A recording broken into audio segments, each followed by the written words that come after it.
तो दोस्तों नमस्कार, मैं हूं अनिल और रेसलिंग सुपर धमाल में आपका स्वागत है। तो दोस्तों WWE सुपरस्टार रोमन रेंस 30 नवंबर 2024 को आयोजित होने वाले सर्वाइवर सीरीज में वॉर गेम्स मुकाबले का हिस्सा होंगे। दोस्तों इससे पहले उनकी टीम में एक मेंबर कम है। अब एक WWE दिग्गज ने बताया है कि कैसे सर्वाइवर सीरीज 2024 में ये कमी पूरी की जा सकती है। उन्होंने इसके लिए 2 शर्तें बताई हैं, लेकिन बड़ा सवाल ये है कि क्या उनकी बातों को माना जाएगा। जी हाँ दोस्तों, आपको याद दिला दें कि रॉ के एक हालिया एपिसोड में जे उसो, जिमी उसो और सैमी ज़ेन ने सेथ रॉलिंस को साथ आने का न्योता दिया था, जिसको द विजनरी यानी कि सेथ रॉलिंस ने ठुकरा दिया था। उन्होंने रोमन रेंस को अत्याचारी कहा था। अब दिग्गज बुली रे ने बस्टेड ओपन पॉडकास्ट में बताया है कि कैसे रोमन रेंस अपने टीम में मेंबर की कमी को पूरा कर सकते हैं। उन्होंने जो बातें कही हैं वो थोड़ा हैरान करने वाली हैं, क्योंकि उनका कहना है कि रॉलिंस के पास सब लोग गए हैं लेकिन रोमन रेंस नहीं गए हैं। दोस्तों उन्होंने कहा, मेरे दिमाग में कुछ बात एकदम से आई है और वो है कि रोमन रेंस खुद ही अप्रोच करें। अब तक सबने सेथ रॉलिंस के पास जाकर रोमन रेंस को लेकर बात की है, सिवाय किसके। डेव लेग्रा ने कहा, रोमन ने सेथ रॉलिंस को अप्रोच नहीं किया है। क्या हो अगर हमें वो मिल जाए। अब मैं उत्साहित हूँ। दोस्तों आपको बता दें कि रोमन रेंस से क्राउन ज्यूल के बाद वाले WWE स्मैकडाउन में सैमी ज़ेन ने कहा था कि असली ट्राइबल चीफ को जे उसो से माफी मांगनी चाहिए। अब इसी बात को बुली रे ने बस्टेड ओपन पॉडकास्ट में एक अलग अंदाज में कहते हुए सुझाव दिया है कि रोमन रेंस से इस माफी की उम्मीद हम सब किन लोगों के प्रति देखना चाहते हैं। उनका कहना था कि क्या हो अगर उन सबसे पहले रोमन रेंस अपने farmer shield member Seth Rollins से माफी मांग ले। उन्होंने कहा, हम सब रोमन रेंस से इस माफी की उम्मीद कर रहे हैं, नहीं द उसोस, जिमी उसो या जे उसो, पर क्या हो अगर हम ये माफी रोमन रेंस की तरफ से सेथ रॉलिंस के प्रति सुन लें।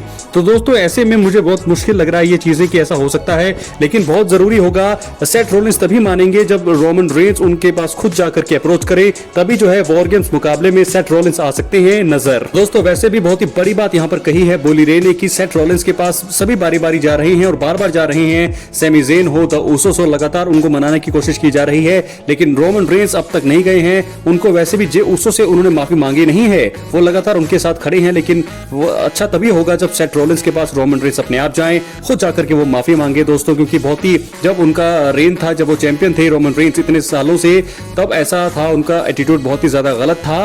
वो काफी ज्यादा अपनी घमंड में ये बहुत सारी चीजों को मिस कर रहे थे। लेकिन अब मुझे ऐसा लगता है कि सेथ रॉलिंस के साथ साथ उन्हें जे उसो से भी माफी मांगनी चाहिए और साथ के साथ सैमी ज़ेन से भी। तभी वॉर गेम्स मुकाबले में असली ब्लड लाइन एकजुट हो पाएगी और तभी यहाँ पर जीत हो सकती है रोमन रेंस की। क्या लगता है आपको? अपनी राय आप कमेंट बॉक्स में जरूर दें। इसके बाद बात होगी द बीस्ट ब्रॉक लेसनर के बारे में। दोस्तों सर्वाइवर सीरीज 2024 के बिल्डअप के दौरान WWE में ब्रॉक लेसनर की रिटर्न की अटकलें तेज हो चुकी हैं। अब WWE के बड़े ऑफिशियल ने सोशल मीडिया पर रहस्यमय पोस्ट करते हुए ब्रॉक लेसनर की वापसी के संकेत दिए हैं। देखा जाए तो रोमन रेंस को अभी तक सर्वाइवर सीरीज 2024 में होने वाले वॉर गेम्स मुकाबले के लिए 5वां मेंबर मिल नहीं पाया है। रोमन रेंस के वाइजमैन पॉल हेमन कई महीनों से ब्रेक पर हैं। अटकलें लगाई जा रही हैं कि पॉल हेमन WWE में अपने फॉर्मर क्लाइंट ब्रॉक लेसनर की रोमन रेंस की टीम के 5वें मेंबर के रूप में वापसी करा सकते हैं। अगर ऐसा होता है तो ये बहुत ही बड़ा ट्विस्ट होगा। आपको बता दें, एडम पियर्स मौजूदा समय में रॉ के जनरल मैनेजर हैं। पियर्स के ऑन स्क्रीन ब्रॉक लेसनर के साथ रिश्ते अच्छे नहीं रहे हैं। यही नहीं, ब्रॉक लेसनर कुछ मौकों पर एडम पर हमला करते हुए भी दिखाई दिए थे।